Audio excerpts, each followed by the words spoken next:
সেই চিত্রগুলো বর্ডারের পাশে গিয়ে সারা বিশ্বব্যাপী পৌঁছে দেওয়া, এই সকল কাজে সমাধান করেছেন সিদ্ধাতুল্লাহ, আপনাদের এলাকার কৃষি সন্তান। আপনাদের গর্ব করা দরকার।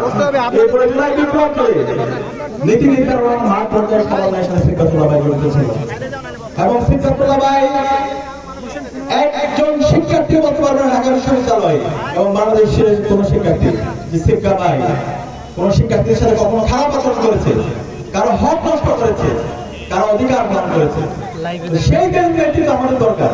বাংলাদেশের ৫৪ বছরে আজকে আমাদের এই বাংলাদেশের পরিবর্তন না হওয়ার মূল কারণ হলো আমাদের যে নেতৃত্ব, সেই নেতৃত্বের আমরা পরিবর্তন করতে পারি না।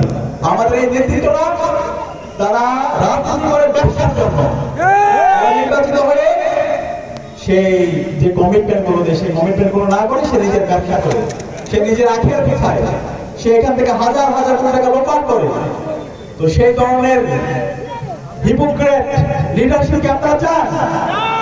আপনারা এমন নেতৃত্ব চান যারা আপনাদের পাশে থাকবে, বিগত সময় যেভাবে আপনাদের পাশে থেকেছে, নির্বাচিত হওয়ার পরে তার চাইতে বেশি আপনাদের পাশে থাকবে।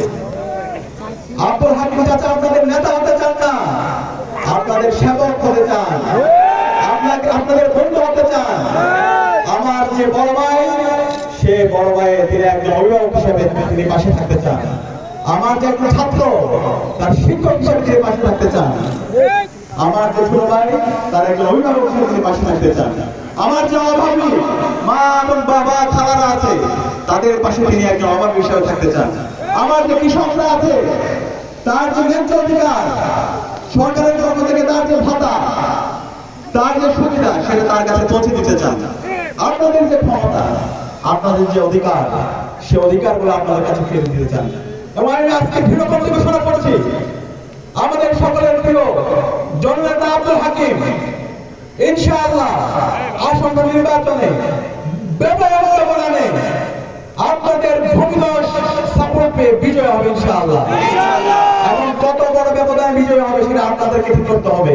ঠাকুরগাঁয় কি আসেন আপনারা যারা এখানে যুবকরা আছেন, আপনারা কি পারবেন আপনাদের জননেতা আব্দুল হাকিম আঙ্কেলকে বাংলাদেশের যতগুলো আসন আছে সবচেয়ে বড় ব্যবধান বিজয় করতে? ইনশাআল্লাহ ইনশাআল্লাহ ইনশাআল্লাহ আমরা বিশ্বাস করি তরুণরা যদি সিদ্ধান্ত নেয় তাহলে অবশ্যই সম্ভব। ইতিমধ্যে বাংলাদেশের সকল তরুণরা তারা ইনসাফের পক্ষে তারা অবস্থান নিয়েছে। যে জুলাই বিপ্লব ঢাকা বিশ্ববিদ্যালয় থেকে শুরু হয়েছে, ঢাকা বিশ্ববিদ্যালয় যেদিকে যায় বাংলাদেশও সেদিকে যায়। ঢাকা বিশ্ববিদ্যালয় থেকে জুলাই বিপ্লব শুরু হয়েছে এবং সফলতার সাথে আজকে আমরা আজাদী পেয়েছি। এই ঢাকা বিশ্ববিদ্যালয়ের তরুণরা আজকে ইনসাফের প্রতিনিধিদেরকে বাছাই করেছে। রাজশাহী বিশ্ববিদ্যালয়ের শিক্ষার্থীরা আজকে ইনসাফের প্রতিনিধিদেরকে বাছাই করেছে। চট্টগ্রাম বিশ্ববিদ্যালয়ের শিক্ষার্থীরা আজকে ইনসাফের প্রতিনিধিদেরকে বাছাই করেছে। জাহাঙ্গীরনগর বিশ্ববিদ্যালয়ের শিক্ষার্থীরা আজকে ইনসাফের প্রতিনিধিদেরকে বাছাই করেছে। এবং আমরা বিশ্বাস করি আজকে সারা বাংলাদেশে একটা নিরবতা হয়ে গেছে। সারা দেশের সর্বস্তরের মানুষরা, কৃষক, শ্রমিক, রিক্সাওয়ালা থেকে শুরু করে সর্বপর্যায়ের মানুষরা আজকে ইনসাফের প্রতীক দাঁড়িপাল্লার প্রতিনিধিদেরকে নির্বাচিত করার জন্য তারা মুখিয়ে আছে। এবং সেই ভূমিদশ বিজয়ের সূচনা এই ঠাকুরগাঁয় ২ আসন থেকে শুরু হবে ইনশাআল্লাহ। সম্মানিত উপস্থিতি, আজকে যারা তরুণরা আছে তরুণদেরকে প্রস্তুত হইতে হবে। আজকে বাংলাদেশের ডেমোক্রেটিক ডিভিডেন্ড চলছে। আজকে বাংলাদেশের অধিকাংশই কর্মকর্তার হচ্ছে তরুণ। এই তরুণদেরকে প্রস্তুত হইতে হবে আগামীর জন্য। আমি বিশ্বাস করি ইনসাফের প্রতিনিধিরাই তরুণদেরকে প্রস্তুত করার জন্য, তাদেরকে একবিংশ শতাব্দীতে নেতৃত্ব দেওয়ার জন্য, সায়েন্স, টেকনোলজি, ইনোভেশন, ক্রিয়েশনে যেভাবে নেতৃত্ব দেওয়ার জন্য উপযোগী হওয়া দরকার, সেভাবে তিনি আপনাদেরকে তৈরি করবেন ইনশাআল্লাহ। এই অঞ্চলে যে শিক্ষা প্রতিষ্ঠানগুলো আছে, শিক্ষার মান উন্নয়ন করার জন্য, অবকাঠামোগত উন্নয়ন করার জন্য যা যা করা দরকার সব কাজ করবে ইনশাআল্লাহ। একই সাথে আমাদের রাস্তাঘাট, সড়ক থেকে শুরু করে আপনাদের যে মৌলিক যে চাহিদাগুলো আছে, সেই চাহিদাগুলো পূরণ করবে ইনশাআল্লাহ। এবং একই সাথে আমরা যে বলছি নতুন বাংলাদেশের যে সংস্কৃতি, সেই সংস্কৃতিতে বাংলাদেশে আর কোন চাঁদাবাজের ঠিকানা হবে না, বাংলাদেশে আর কোন জায়গায় টেন্ডারবাজের ঠিকানা হবে না, বাংলাদেশে আর সন্ত্রাসের ঠিকানা হবে না, দর্শকের ঠিকানা হবে না। এই সুখী সমৃদ্ধ বাংলাদেশ বিনির্মাণ করার জন্য তিনি কাজ করবেন ইনশাআল্লাহ। ইতিমধ্যে আপনারা দেখতে পেয়েছেন বাংলাদেশের ক্যাম্পাসগুলোতে মাদকের আখড়া ভেঙে গেছে। বাংলাদেশের ক্যাম্পাসগুলোতে ফাউল রাজনীতি এখন আর চলে না।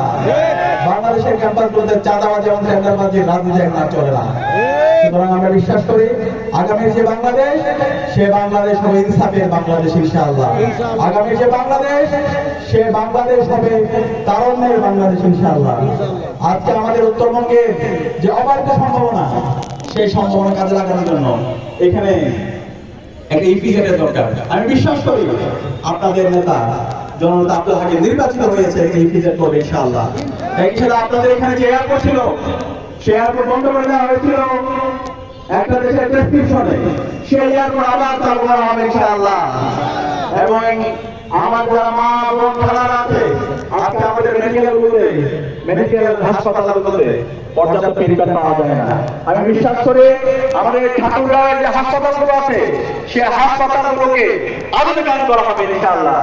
আমার মা খালা চাচা ছোট ভাই বড় ভাই সবাই এই ঠাকুরগাঁয়ে বসে তাদের স্বাস্থ্যের নিরাপত্তা পাবে, তারা ফ্রি ট্রিটমেন্ট পাবে ইনশাআল্লাহ।